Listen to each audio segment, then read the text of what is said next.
Hello everyone, welcome to my mini blog. आज सकाळु उठी प्रथमे पूजा करी गली टिके बाहर पाग देखी देखंतु गछरे नुआ पत्र आसी जाइछि आ बहुत सुंदर लगुछि। एठी लिली भी फुटी जाइछि। टिके चा पी आरंभ कली मो झीवर लंच बॉक्स बनैबा।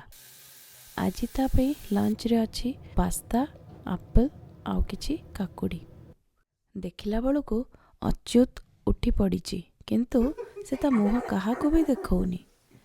एपटे झील को कही कही से गला फ्रेश हबाकू आउ आसिकी जल्दी से ब्रेकफास्ट करी रेडी हो गला स्कूल पाई।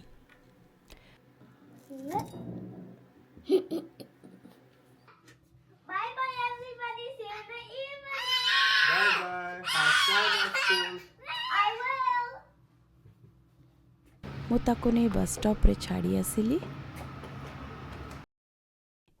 आज बस भी ठीक टाइम रे आसीगला। घरे पहुँची अच्युत को नेकी आसीगली आम घर पाख पार्क को। से किछि समय सेठी ता सांग मानक संगे खेलिला। तापरे आमे घर को आसीगलु। संध्या रे जोर से वर्षा हैला किंतु 10 मिनिट रे वर्षा छाड़ी गला। वर्षा छाड़िला परे अच्युत को नेकी गलु स्विमिंग क्लास। एमिति किछि रहिला आम दिनटी।